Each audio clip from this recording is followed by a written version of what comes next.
केंद्रीय मंत्रिमंडल के मेरे सहयोगी श्रीमान राजनाथ सिंह जी, संजय सेठ जी,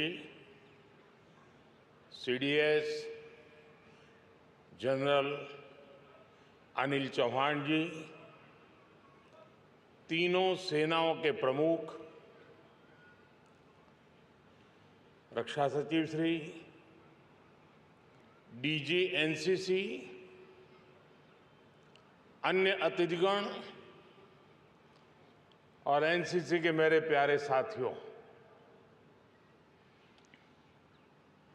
आप सभी को एनसीसी दिवस के अवसर पर बहुत बहुत शुभकामनाएं।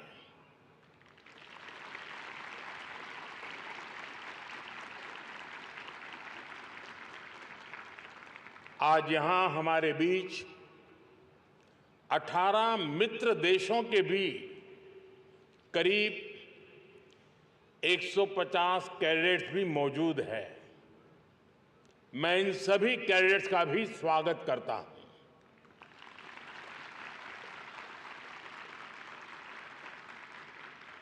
देश भर से जुड़े मेरा युवा भारत, माय भारत के साथियों का भी मैं अभिनंदन करता हूं। साथियों, रिपब्लिक डे परेड में सिलेक्ट होना अपने आप में एक अचीवमेंट है।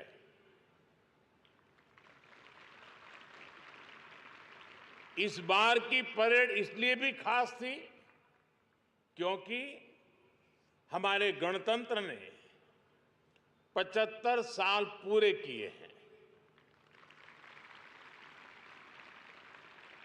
दोस्तों, ये यादें जीवन भर आपके साथ रहने वाली हैं। भविष्य में आप जरूर याद करेंगे कि जब गणतंत्र के 75 साल पूरे हुए थे, तब हमने परेड में हिस्सा लिया था।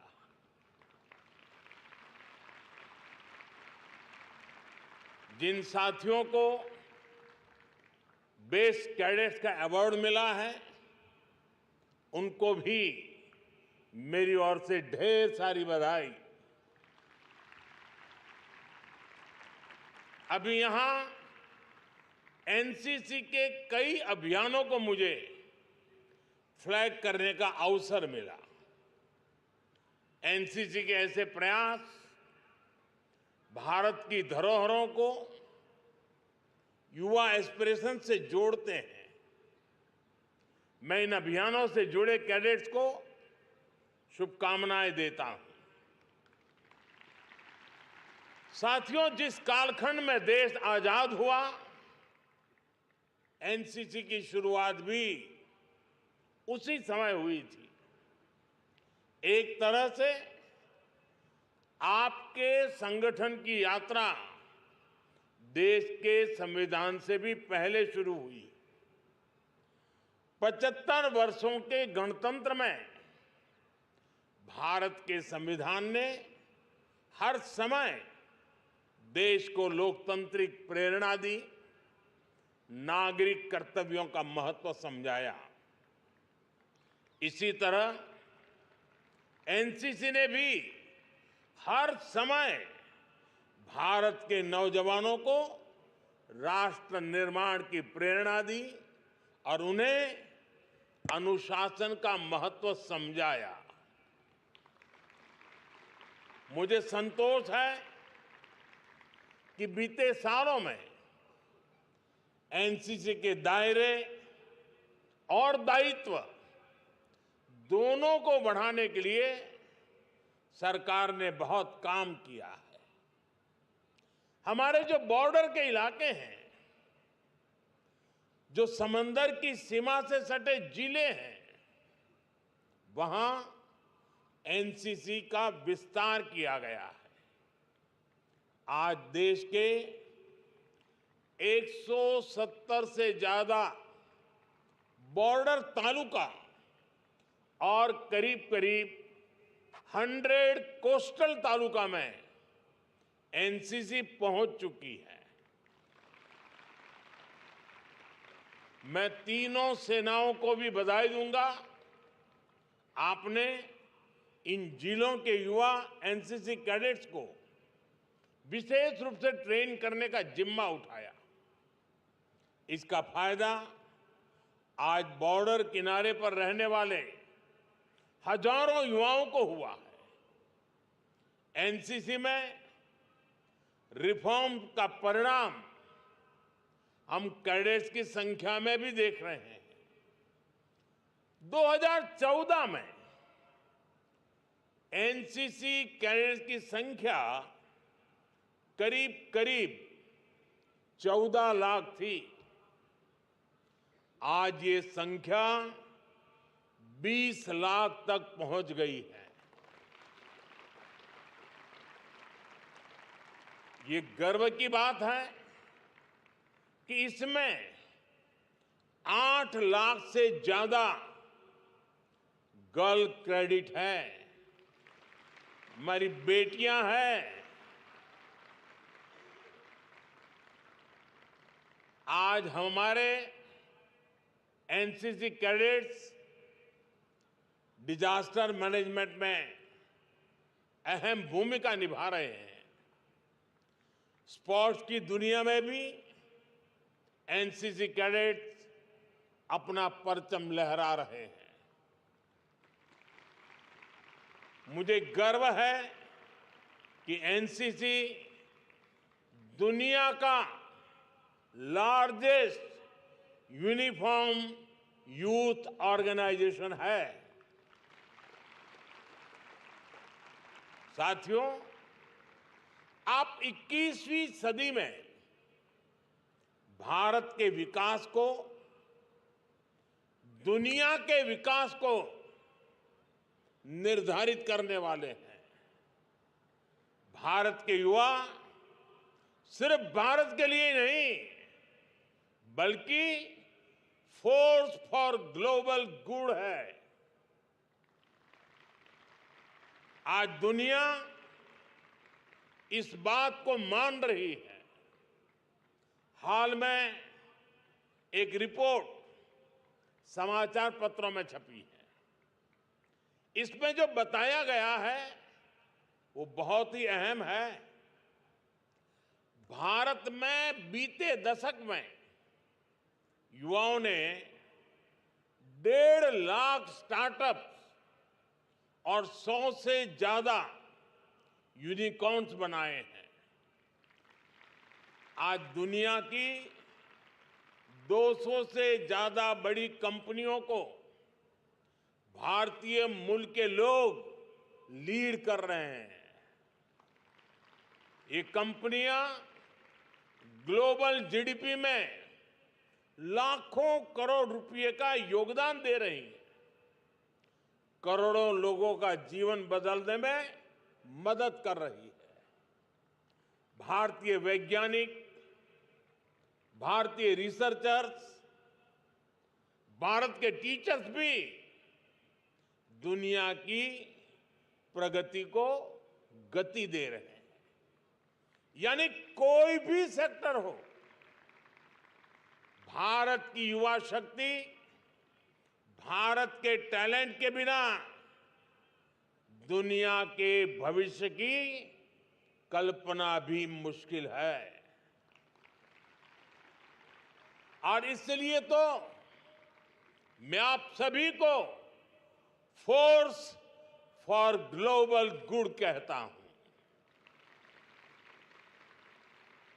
साथियों, कोई भी व्यक्ति हो या देश, उसका सामर्थ्य तब बढ़ता है जब वो अनावश्यक बाधाओं से पार पा लेता है। मुझे संतोष है कि भारत में युवाओं के सामने अनेक बाधाओं को जो भी जम रही, हमने पिछले 10 साल में उन सारी बाधाओं को हटाने का काम किया है। इससे भारत के युवा का सामर्थ्य बढ़ा है, देश का सामर्थ्य बढ़ा है। 2014 में तो आप 10 साल या 12 साल या 14 साल के होंगे। अपने घर में जरा पूछिएगा पहले क्या हालत थे। जैसे एक उदाहरण है, अपने डॉक्यूमेंट को अटेस्ट करने का पहले एडमिशन हो, एग्जाम हो, भर्तियां हो, कोई भी फॉर्म भरना हो तो पहले अपने डॉक्यूमेंट गजेटेड ऑफिसर से अटेस्ट कराने पड़ते थे और इसमें बड़ी भागदौड़ हुआ करती थी। हमारी सरकार ने युवाओं की इस मुश्किल को दूर किया और आप पर भरोसा किया। अब आप सेल्फ अटेस्ट करके अपने डॉक्यूमेंट वेरीफाई कर सकते हैं। पहले युवाओं को स्कॉलरशिप के लिए अप्लाई करने, स्कॉलरशिप पाने में भी बड़ी मुश्किलें आती थी। स्कॉलरशिप के पैसे में बहुत खेल होता था, बच्चों के खातों में पैसे नहीं जाते थे। अब सिंगल विंडो सिस्टम ने पुरानी सारी मुश्किलें खत्म कर दी हैं। पहले एक और बड़ी दिक्कत होती थी सब्जेक्ट के सिलेक्शन को लेकर। बोर्ड के बाद पढ़ाई करते हुए कोई एक सब्जेक्ट ले लिया तो फिर उसे बदलना मुश्किल होता था। अब नई राष्ट्रीय शिक्षा नीति आपको अपनी मर्जी से सब्जेक्ट बदलने की फ्लेक्सिबिलिटी देती है। साथियों, 10 साल पहले का एक वो दौर था जब नौजवानों को आसानी से बैंक लोन नहीं मिलता था। बैंक कहता था कि लोन चाहिए तो पहले कोई गारंटी दो। 2014 में देश की जनता ने मुझे प्रधानमंत्री के रूप में सेवा करने का अवसर दिया तो मैंने कहा अपने देश के युवाओं की गारंटी मैं लूंगा।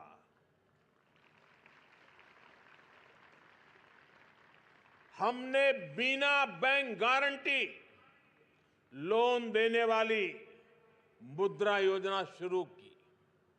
पहले 10 लाख रुपए तक का लोन बिना गारंटी मिलता था।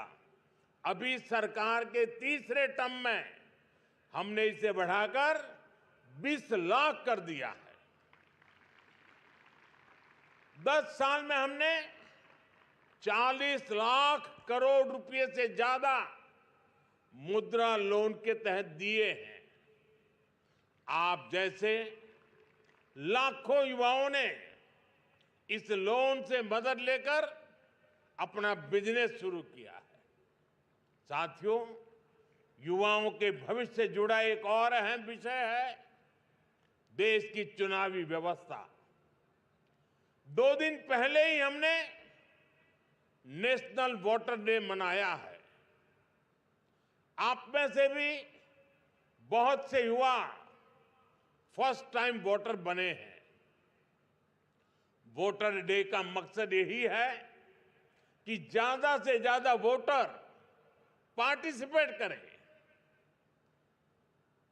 अपने अधिकार का उपयोग करें। आज भारत में दुनिया के सबसे बड़े चुनाव होते हैं, लेकिन इसका एक पक्ष ये भी है कि भारत में हर कुछ महीने में चुनाव ही चुनाव चलते रहते हैं। आजादी के बाद काफी समय तक ऐसा होता था जब लोकसभा और विधानसभा के चुनाव एक साथ ही होते थे, लेकिन फिर ये पैटर्न टूट गया। इसका देश को बहुत नुकसान उठाना पड़ा है। हर चुनाव में वोटिंग लिस्ट अपडेट होती, बहुत सारे काम होते, और आपने देखा होगा इसमें अक्सर हमारे टीचर्स की ड्यूटी लगती है। इसके कारण पढ़ाई प्रभावित होती है, परीक्षाओं की तैयारियां प्रभावित होती हैं। बार बार होने वाले चुनावों की वजह से गवर्नेंस में भी मुश्किलें आती हैं। इसलिए आजकल देश में एक बहुत ही महत्वपूर्ण डिबेट चल रही है। सब लोग इस विषय में अपने अपने विचार रख रहे हैं, और लोकतंत्र में ये मंथन बहुत आवश्यक है। हर कोई अपने विचार व्यक्त करे, जरूरी है। और डिबेट क्या है? One nation one election. Lok Sabha और विधानसभा के चुनाव एक साथ हो, और हर 5 साल उसका समय जब निर्धारित हो तब हो, तो बीच में जो नए नए काम रुक जाते हैं उससे मुक्ति मिलेगी। भारत के युवाओं को भी मैं आज विशेष रूप से आग्रह करता हूं, एनसीसी के कैडेट से आग्रह करता हूं, माय भारत के वॉलंटियर से आग्रह करता हूं, एनएसएस के साथियों से आग्रह करता हूं, हम जहां भी हो इस डिबेट को चलाएं, डिबेट को आगे बढ़ाएं, डिबेट का नेतृत्व करें। हम बहुत बड़ी मात्रा में इस डिबेट के अंदर हिस्सा लें। ये सीधे सीधे आपके फ्यूचर के साथ जुड़ा हुआ विषय है। अमेरिका जैसा देश भी नई सरकार बनने की तारीख तय है। वहां हर 5 साल में 4 साल में चुनाव, वहां हर 4 साल में चुनाव होता है। आपके अपने कॉलेज या स्कूल में भी स्टूडेंट काउंसिल के चुनाव एक ही बार में निपट जाते हैं। आप सोचिए, हर महीने चुनाव ही होते रहे तो क्या यूनिवर्सिटी में, कॉलेज में पढ़ाई संभव होगी? इसलिए आप वन नेशन वन इलेक्शन की डिबेट से उसका नेतृत्व कीजिए। देश भर में चर्चा होनी चाहिए ताकि देश सही दिशा में जाने का निर्णय कर सके। साथियों, आज 21वीं शताब्दी की दुनिया बहुत तेजी से बदल रही है। आज समय की मांग है कि हमें भी बहुत तेजी गति से आगे चलना होगा। इसमें आप सभी की, देश के नौजवानों की बड़ी भूमिका है। हर सेक्टर में, हर फील्ड में, चाहे वो आर्ट की फील्ड हो, रिसर्च की फील्ड हो, इनोवेशन की फील्ड हो, आपको अपने इनोवेटिव आइडिया से, क्रिएटिविटी से नई ऊर्जा पैदा करनी है। ऐसा ही एक और महत्वपूर्ण क्षेत्र है राजनीति।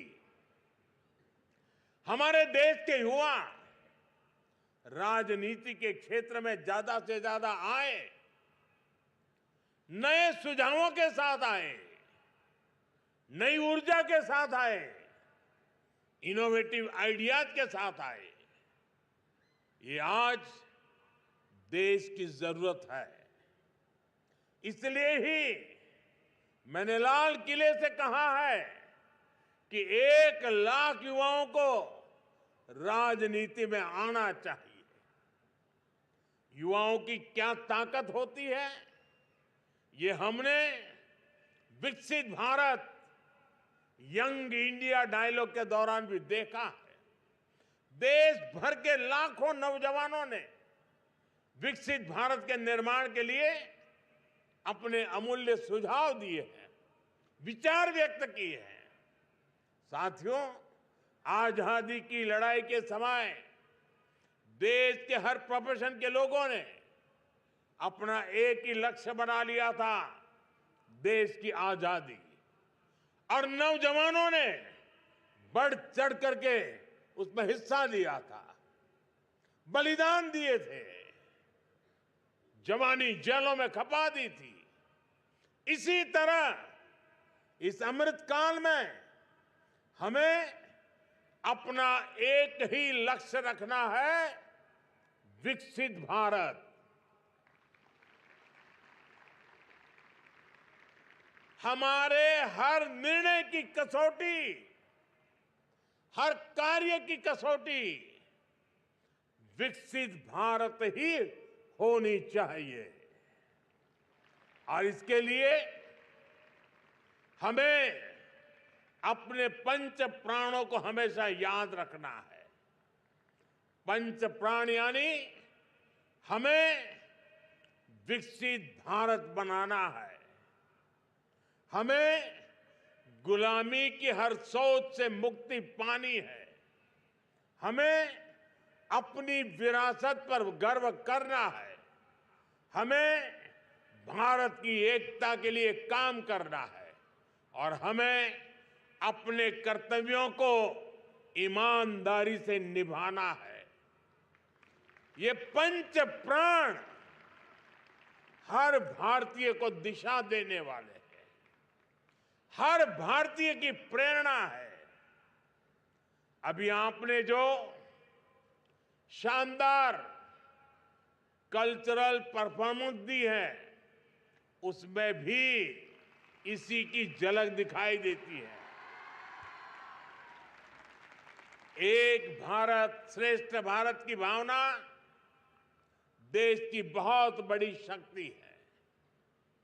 अभी आजकल प्रयाग में जो महाकुंभ चल रहा है, वहां भी देश की एकता का यही प्रतिबिंब नजर आ रहा है। इसलिए ये महाकुंभ एकता का महाकुंभ है। ये एकता देश की प्रगति के लिए जरूरी है।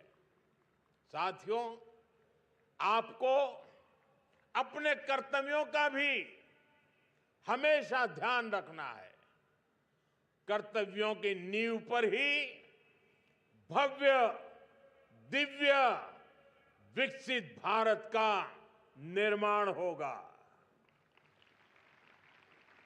साथियों, आज जब आपके बीच आया हूं, आपका ये जोश और जज्बा देख रहा हूं, तो किसी समय मैंने कुछ पंक्तियां लिखी हैं। वो पंक्तियां आज मुझे याद आ रही है। किसी समय मैंने लिखा था, असंख्य भुजाओं की शक्ति है, असंख्य भुजाओं की शक्ति है, हर तरफ देश की भक्ति है। तुम उठो, तुम उठो, तिरंगा लहरा दो, भारत के भाग्य को फहरा दो।